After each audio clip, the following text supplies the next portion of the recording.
السلام علیکم عزیز طلباء، جبات پنجم۔ جیسا کہ آپ نے کل ہم نے ٹاپک شروع کیا تھا، ایک کہانی تھی ایماندار چرواہا، یعنی وہ ایک شخص حضرت عمر فاروق کے بیٹے حضرت عبداللہ بن عمر جو ہیں سفر پہ ایک جگہ پہنچتے ہیں، وہاں پہ ایک شخص ان کو بکریاں چراتے ہوئے نظر آتا ہے، اور وہ جب کھانا تھوڑی دیر آرام کرنے کے لیے رکتے ہیں وہاں پہ، تو وہ کھانا کھانے کی تیاری کرتے ہیں، تو اس بندے کو دعوت دیتے ہیں کہ تم بھی میرے ساتھ کھانے میں شامل ہو جاؤ۔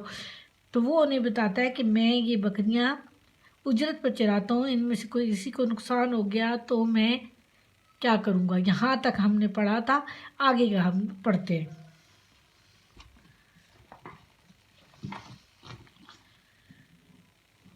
اگر میں کھانا کھانے بیٹھ گیا اور کوئی بکری ادھر ادھر ہو گئی تو مالک کو کیا جواب دوں گا؟ سمجھ آ رہی ہے؟ اور کوئی بکری ادھر ادھر ہو گئی تو اس کے مالک کو کیا جواب دوں گا؟ مسافر نے چرواہے کی بات سن کر کہا، اگر کوئی بکری کھو جائے تو اس کے مالک کو کہہ دینا کہ اسے بھیڑیا کھا گیا۔ یہاں کون سا بکری کا مالک موجود ہے جو اسے حقیقت کا علم ہوگا؟ وہ ان کو اپنے رستے سے ہٹانے کے لیے کہتے ہیں کہ تم کہہ رہے کہ بھیڑیا کھا گیا تھا تو مالک تو موجود نہیں ہے، تمہیں کیا مسئلہ ہے؟ چرواہا جھٹ بولا، بکری کا مالک تو موجود نہیں مگر میرا مالک تو موجود ہے، یعنی میرا مالک اللہ تعالیٰ تو مجھے وہ ساری حقیقت سے باخبر ہے، جانتا ہے۔ بکری کے مالک سے تو جھوٹ بول لوں گا مگر اپنے مالک کو کیا جواب دوں؟ یہ کہہ کر چرواہا اپنی بکری کے پیچھے دوڑ گیا۔ مسافر نے کھانا کھایا، کچھ دیر آرام کیا اور پھر سفر پر چل دیا۔ اگلے روز اس چرواہے کو مدینہ منورہ بلایا گیا۔ یہ مدینہ منورہ کے پاس ہی کوئی جگہ ہوگی یقیناً، تو وہاں سے وہ یہاں سفر کر کے مدینہ منورہ آ رہے ہوں تو رستے میں ان کو ملے ہوں یہ چرواہے۔ بلوایا گیا۔ چرواہے یہ دیکھ کر حیران رہ گیا کہ کل جس مسافر سے جنگل میں مل گئے وہ کوئی اور نہیں بلکہ مشہور صحابی حضرت عبداللہ بن عمر رضی اللہ تعالیٰ عنہ تھے۔ اسے نہیں پتا تھا نا، وہ نہیں جانتا تھا۔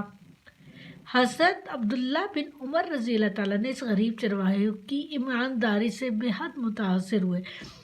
صرف اس نے یہ کہا تھا نا کہ میں جھوٹ نہیں بول سکتا کیونکہ میرا مالک تو حقیقت جانتا ہے نا۔ بے حد متاثر ہوئے تھے اور اسے مدینہ منورہ اس لیے بلایا تھا کہ غریب چرواہے کو اس کی ایمانداری کا انعام دیا جا سکے۔ حضرت عبداللہ بن عمر رضی اللہ تعالیٰ عنہ نے بہت ساری بکریاں اور بھیڑیں چرواہے کو انعام میں دی، اور چرواہا دعائیں دیتا اور بھیڑ بکریوں کو ہکاتا یعنی چلاتا ہوا خوشی خوشی اپنے گھر روانہ ہو گیا۔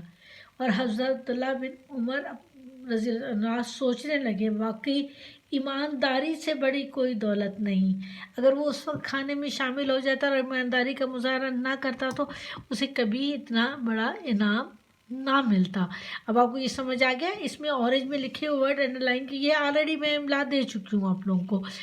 آپ لوگوں کو سمجھ آ گیا؟ املا آپ کے پاس ہے۔ اب اس کے مشکل الفاظ کے معنی چند ایک اس کے ساتھ پیج نمبر 12 پہ لکھے ہوئے ہیں، یہ بھی میں پڑھ دیتی ہوں، ان کو آپ نے لکھ لینا ہے اس لسٹ میں جو میں ابھی آپ کو یہ پڑھوں گی۔ قیامت خیز، شدید گرمی، ہکانا مویشیوں کو چلانا، جھٹ جلدی۔ آپ کچھ میں نے ایکسٹرا جو لکھے ہیں وہ یہ ہیں، دیکھ لیں۔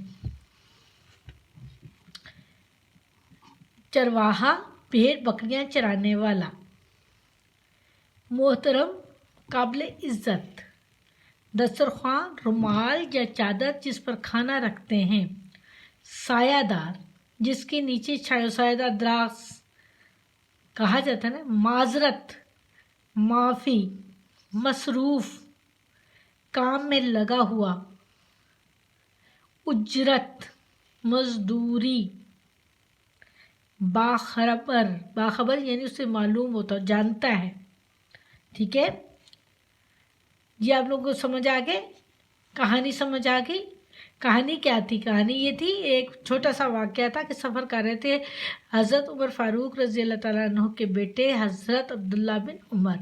وہ ایک راستے میں کچھ دیر کے لیے آرام کرنے کے لیے درخت کی چھاؤں میں بیٹھتے ہیں، اور ایک چرواہا انہیں نظر آتا ہے جو دوڑ دوڑ کر اپنی بکریوں کو سنبھال رہا ہوتا ہے، تو اسے جب کھانا رکھتے ہیں تو اسے کھانے کی دعوت دیتے ہیں۔ وہ کہتا ہے آپ نے بہت میری عزت کی، لیکن آپ کی عزت افزائی کا شکریہ، میں آپ کے ساتھ کھانا نہیں کھا سکتا، کیونکہ میں یہ بکریاں میری نہیں ہیں، یہ میں اجرت پر چلاتا ہوں اور شام کو ان کے مالکوں تک پہنچا دیتا ہوں۔ ان میں سے کوئی بکری کھو گئی تو میں مالک کو کیا جواب دوں؟ انہوں نے کہا کہ تم مالک سے کہنا کہ بھیڑیا کا، انہیں کیا معلوم وہ کون سا ادھر دیکھ رہے ہیں۔ تو اس چرواہے نے جواب دیا کہ وہ تو نہیں دیکھ رہے، لیکن میرا مالک یعنی اللہ تعالیٰ تو دیکھ رہا ہے نا، اسے تو معلوم ہے نا کہ حقیقت کیا ہے، تو میں ایسا نہیں کر سکتا۔ ایماندار وہی شخص ہوتا ہے جو اپنی ذمہ داری کو اچھی طرح سے پورا کرتا ہے اور کسی قسم کی کوتاہی نہیں کرتا، تو وہ شخص بھی یہی کہتا ہے اور چل پڑتا ہے اپنی بکریوں کے پیچھے۔ حضرت عبداللہ بن عمر اسے کچھ جب پہنچتے ہیں وہاں تو مدینہ منورہ، تو اسے بلاوا بھیجتے ہیں کہ تم میرے پاس آؤ، کیونکہ وہ اس کی ایمانداری سے متاثر ہوئے ہوتے ہیں اور اسے ایمانداری کا انعام دیتے ہیں۔ تو اب آپ لوگوں نے یہ جو میں نے ایکسٹرا ورڈ ہیں یہ بھی میں بھیجوں گی، اور جو بک صفحہ نمبر 12 پہ لکھے ہوئے میں نے پڑھے ہیں نا، شدید گرمی، گانا اور جھٹ، یہ ان 3 لفظوں کو بھی اس میں شامل کر لیجیے گا، ٹھیک ہے؟ اللہ حافظ۔